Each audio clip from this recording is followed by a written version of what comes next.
Saudara, demi mengejar investasi untuk ibu kota Nusantara, Presiden Joko Widodo bertolak ke Uni Emirat Arab. Sebelumnya, Presiden mengungkap ada bos properti dari Uni Emirat Arab yang berinvestasi di IKN dengan nilai yang sangat besar.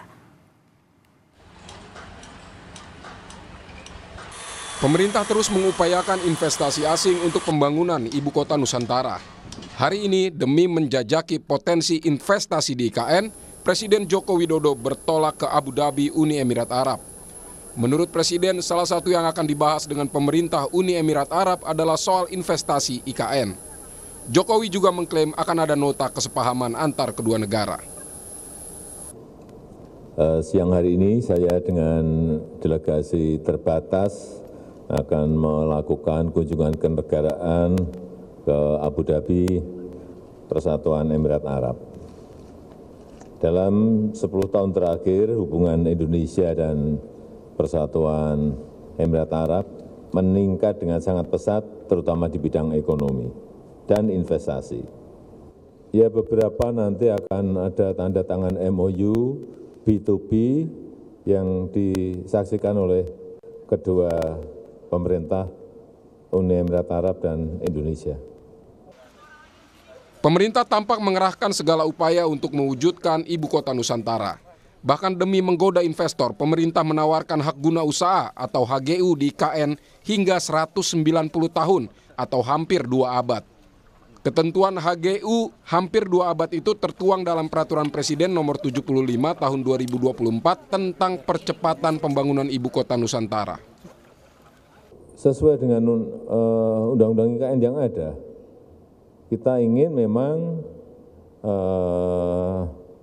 OIKN, otoritas IKN itu betul-betul diberikan kewenangan untuk menarik investasi yang sebesar-besarnya, baik investasi dalam negeri maupun investasi luar negeri.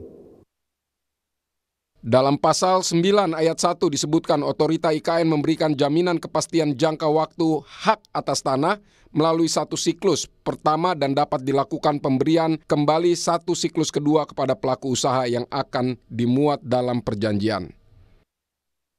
Sementara di pasal 9 ayat 2A disebutkan hak guna usaha untuk jangka waktu paling lama 95 tahun melalui satu siklus pertama dan dapat dilakukan pemberian kembali untuk satu siklus kedua dengan jangka waktu paling lama 95 tahun berdasarkan kriteria dan tahapan evaluasi. Menteri Investasi dan Kepala Badan Koordinasi Penanaman Modal Bahlil Lahadalia mengklaim infrastruktur klaster pertama di IKN hampir rampung. Menurut Bahlil, investor asing akan masuk saat pembangunan IKN klaster kedua. Adapun kawasan inti pemerintahan akan dibangun dengan dana APBN dan kawasan lainnya menggunakan investasi dari luar. Menyangkut investasi pada klaster pertama, di klaster pertama ini adalah semacam kalau istana itu sarinanya lah ya, sarina menteng, itu semuanya PMDN, semuanya investasinya PMDN. Kenapa PMDN? Karena kita pikir bahwa ini klaster yang sangat inti. Nanti klaster keduanya baru ada investasi asing, PMA-nya. Dan investasi kemarin saya di DPR saya sampaikan bahwa untuk pada klaster pertama totalnya semua PMDN, tidak ada PMA untuk klaster pertama. Nanti klaster kedua baru PMA. Kenapa itu? Karena ini kita ingin klaster pertama karena tempatnya sangat strategis harus dimiliki oleh orang Indonesia semua. Nanti klaster keduanya baru asing. Pemerintah saat ini terus mengejar pembangunan IKN untuk persiapan upacara kemerdekaan 17 Agustus mendatang. Presiden Joko Widodo dan Presiden terpilih pemilu 2024 Prabowo Subianto rencananya akan melakukan upacara di ibu kota baru. Tim Liputan Kompas TV. Saudara, untuk membahas upaya pemerintah memburu investor luar negeri demi pembangunan IKN, kita akan bahas bersama tenaga ahli utama kantor staf Presiden, Johannes Joko, dan juga ekonom dari Center of Economic and Law Studies, Nailul Huda. Mas Huda, Mas Joko, selamat malam. Selamat malam Mbak Livi, selamat malam Mas Huda, selamat malam para pemirsa Kompas TV. Saya ke Mas Joko dulu ya Mas Huda. Mas Joko, pertanyaan pertama saya, jadi siapa investor dari Uni Emirat Arab yang katanya akan berinvestasi di IKN dalam jumlah yang cukup besar? Ya kita tunggu saja nanti Mbak, karena ini kan Pak Presiden dan rombongan sedang dalam perjalanan menuju Uni Emirat Arab. Ya kita tunggu saja nanti hasil dari pertemuan di Uni Emirat Arab. Kabarnya Kejutan, Presiden begitu, Mbak. datang ke sana sudah akan tanda tangan MOU, artinya sudah deal soal kesepakatan ini ya? Mudah-mudahan seperti itu, Mbak. Itu yang kita harapkan, karena bagaimanapun juga ini adalah komitmen Presiden Jokowi untuk terus memastikan bahwa keberlanjutan pembangunan IKN, walaupun sisa pemerintahan ini hanya tinggal beberapa bulan, tetapi komitmen ini betul-betul dijaga oleh Bapak Presiden untuk keberlanjutan pembangunan IKN begitu, Mbak. Boleh tahu dong nilai investasinya, Mas Joko? Iya, tunggu saja Mbak besok, Mbak. Jadi biarkan nanti kan Pak Presiden dan tim yang akan langsung menyampaikan. Kalau saya yang menyampaikan nanti offset kita, Mbak. Oke, saya ke Mas Huda dulu. Mas Huda, jadi apa sebetulnya plus minus IKN di mata investor asing? Iya, Mbak. Jadi menarik ya, bahwa kalau kita telusuri kita sudah banyak sekali klaim untuk investor asing itu masuk gitu kan. Terakhir, kalau saya nggak salah ingat gitu kan, sebelum Pak Bambang itu mundur dari Ketua Badan Otorita IKN, itu Pak Bambang menyebutkan sudah ada investasi asing yang ingin eh, berinvestasi di IKN, tapi hingga saat ini itu tidak ada gitu kan. Dan ini yang saya rasa sih sebenarnya jurus sudah dikeluarkan semuanya hingga HGU yang dia berusia hampir 2 abad gitu kan. Tapi memang belum ada investasi konkret yang masuk gitu kan. Kalau saya lihat itu baru hanya letter of intent gitu kan, atau letter dari ketertarikan, jadi ketertarikan dari investor asing untuk masuk ke IKN, tapi belum ada investasi yang real yang masuk ke IKN dari asing ya. Jadi kalau kita investasi tunggal dari asing itu belum ada, yang ada hanya investasi dari sektor swasta nasional dan juga APBN lagi. Oke, tapi kan sudah ada ibaratnya apa ya, katakanlah tanda tangan ketertarikan antara investor asing untuk masuk Indonesia, meskipun wujudnya masih belum ada. Yang jadi pertanyaan saya gini, ini kan sudah dikasih HGU hampir 2 abad, 190 tahun. Apa yang membuat belum juga ada bukti konkret bahwa investor itu masuk ke IKN? Apakah karena memang progres IKN masih belum terlihat begitu? Iya, Mas Huda? ke saya ya Mbak ya? Yes. Iya Mbak. Jadi menarik nih kalau kita lihat sebenarnya kan letter of intent itu kan dia ya semacam tantangan yang memang menunjukkan ketertarikan saja gitu kan, tapi belum tentu dia juga ingin masuk ke IKN gitu kan. Ya. Kita tahu ada beberapa investor asing yang dulu menunjukkan ketertarikan. Kita dulu ada SoftBank yang ingin masuk ke sana, kemudian ada beberapa investor asing yang ingin masuk ke IKN juga, tapi mereka sudah ada letter of intent, tapi mereka tidak kunjung untuk menanamkan modalnya ke IKN. Itu kan bahkan SoftBank itu mencabut akhirnya kan. Nah ini yang saya sampaikan bahwa ini walaupun sudah ada undang-undangnya tentang IKN yang ada di Kalimantan, tapi ini masih wait and see-nya masih cukup tinggi, Mbak. Terutama kalau kita lihat dari sisi ekonomi politiknya. Ekonomi politiknya ini kan belum tentu untuk ini ya, untuk dilanjutkan atau tidak gitu, Mbak Livi. Jadi ini faktornya sangat banyak, tentunya dari ekonomi politik di dalam negeri. Gimana Mas Joko? Yang pertama Mbak, framing menyesatkan itu coba saya ingin klarifikasikan dulu lah, dijelaskan dulu lah mengenai HGU 2 abad begitu. Itu kan sebenarnya kalau kita lihat itu ada tahapan-tahapannya Mbak. Yang pertama HGU itu ada 3 tahapan, dari mulai tahapan pemberian hak 35 tahun, perpanjangan itu 25 tahun, lalu ada pembaruan 25 tahun. Itu disebut satu siklus. Tetapi waktu perpanjangan dan pembaharuan 25 tahun pertama itu tidak serta-merta langsung diberikan, Mbak. Tetapi itu ditunggu 5 tahun dulu.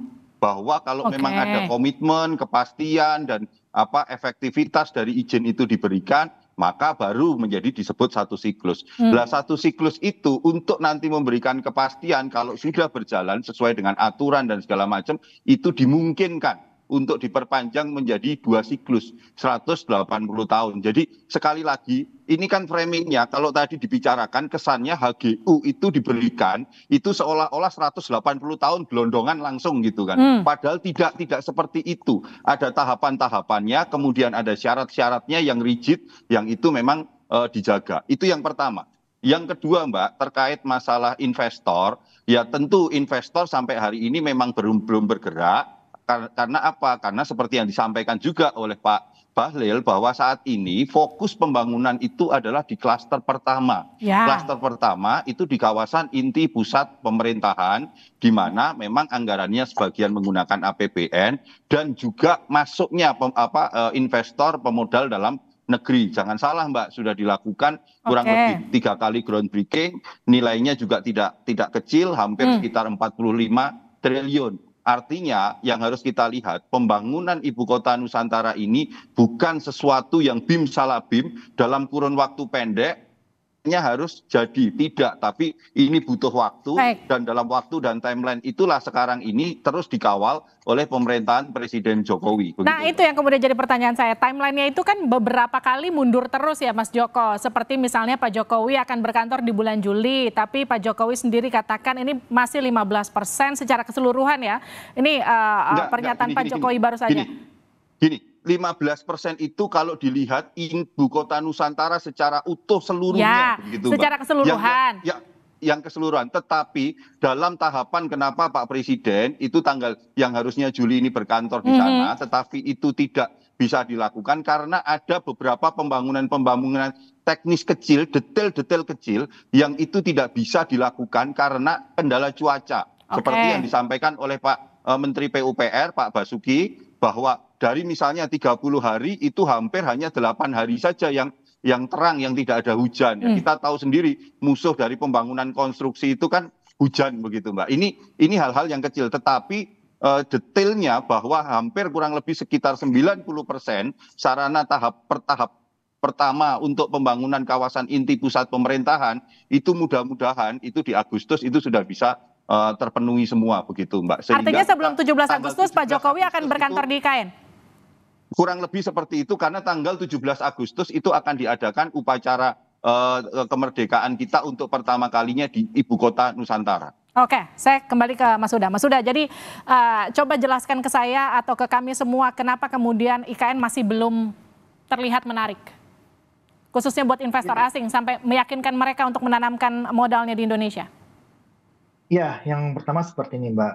Jadi memang apa yang dikatakan oleh Bahlil itu kan ya kita nggak tahu ya apakah itu cuma klaim belaka, karena kalau kita lihat Presiden ke Amerika ketemu sama Elon Musk dan sebagainya, yang terjadi dia cuma jualan Starlink-nya aja gitu kan. Jadi ini yang harus diklarifikasi oleh Bahlil sendiri, yang dia sudah klarifikasi kan sebenarnya ada klaim investasi masuk, tapi sebenarnya dia terakhir dia mengklaim belum ada investasi asing yang masuk. Itu yang pertama. Terus kemudian yang kedua itu adalah ketika kita melihat bahwa ini loh untuk dibangun ring 1, kemudian baru ring 1 udah jadi, terus ring kedua dan sebagainya. Harusnya ketika ring 1 udah jadi, terus kemudian tahap kedua itu sudah mulai groundbreaking kan. Harusnya seperti itu. Harusnya ada investor yang masuk ketika sudah ada, oh ini loh udah mau jadi sebagainya, dan saya rasa sih itu belum terlihat dari investasi asing yang masuk gitu kan.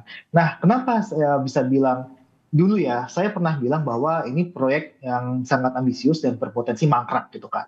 Karena apa? Karena kalau kita lihat Mbak, ini kan sudah sekitar 75 anggaran APBN yang digelontorkan, dan jatahnya hanya 15 triliun lagi gitu kan.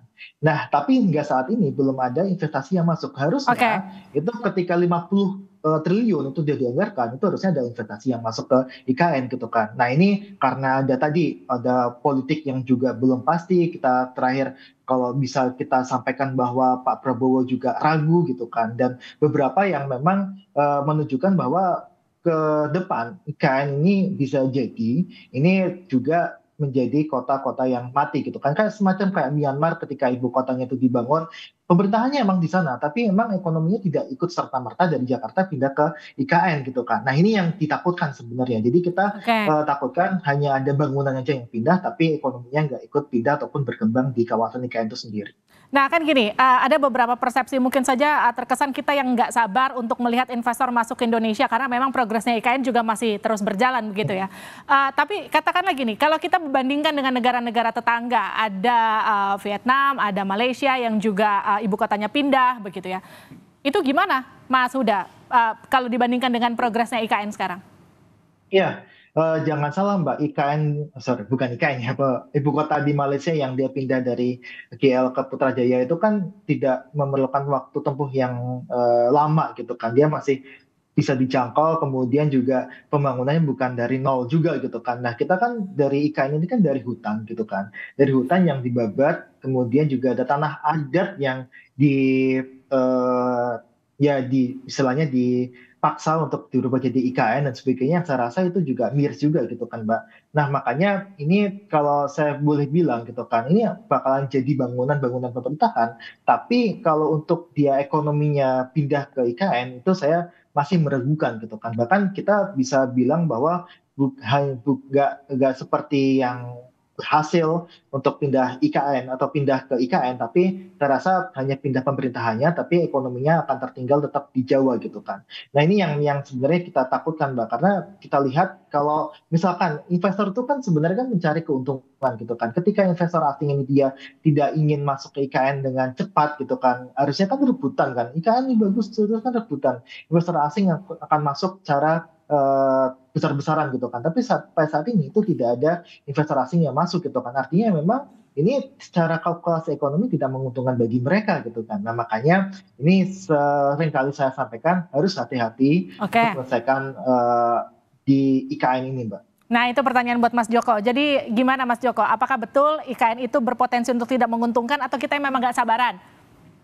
Mbak, segala masukan yang disampaikan Mas Huda itu tentu itu menjadi masukan bagi kami di pemerintahan Presiden Pak Jokowi ini untuk memastikan IKN terus berlanjut. Tetapi saya ingin sampaikan gini, ada beberapa fakta di lapangan. Faktanya adalah pembangunan IKN hari ini terus berjalan dengan speed yang luar biasa. Kalau kita melihat apakah itu menguntungkan atau tidak, kita ini bukan sedang membangun kota, bukan membangun berhitung dengan cara berpikir swasta begitu. Tetapi yang harus kita lihat ini adalah mewujudkan tentang visi Indonesia Emas begitu. Kalau kita bicara tentang mewujudkan visi saja seperti yang disampaikan Mas Huda tadi penuh pesimisme, lah bagaimana kita bisa mewujudkan visi itu begitu loh Mbak. Ini kan yang harus sama-sama kita jaga bahwa kalau secara tahapan-tahapan dalam kami yang di kantor staf presiden itu tahu bagaimana tahapan-tahapan ini berjalan sesuai masih on the track begitu, bahwa ada proses-proses yang belum berjalan, ya memang belum sampai di tahapan itu begitu. Kita ini kan jangan lupa, kita mulai membangun IKN itu full speed itu baru 2 sampai 3 tahun terakhir setelah pandemi COVID. Pada titik ini percepatannya seperti ini juga sudah luar biasa. Dan bagaimana juga para investor dalam negeri itu sekarang yang saya sampaikan tadi itu sudah sampai pada tahap ketiga groundbreaking, jumlah investor yang masuk itu sudah 44 triliun. Apakah kita selalu berasumsi selalu kita melihat investor asing? Ini dulu kita bereskan sambil kita berjalan begitu loh Mbak. Artinya gini, kalau saya butuh ini aja penekanan dari Mas Joko. Kalau kita kemarin terlambat atau katakan gini menunda untuk kepindahan presiden berkantor di IKN di bulan Juli ini, apakah ada kepastian 17 Agustus kita yakin akan menyelenggarakan upacara kemerdekaan pertama kali di IKN? Jadi yakin Mbak, dan seyakin-yakinnya sampai hari ini itulah yang menjadi arahan dan instruksi dari Bapak Presiden Jokowi. Kami masih yakin dan besok dalam minggu ini saya dan tim dari kantor staf presiden dan beberapa kementerian dan lembaga juga akan berangkat ke IKN untuk memastikan persiapan 17 Agustus itu. Oke, terima kasih Mas Joko, terima kasih Mas Huda sudah bergabung bersama kami di Sapa Indonesia Malam. Sehat-sehat. Terima kasih Mas Huda, terima kasih Mas.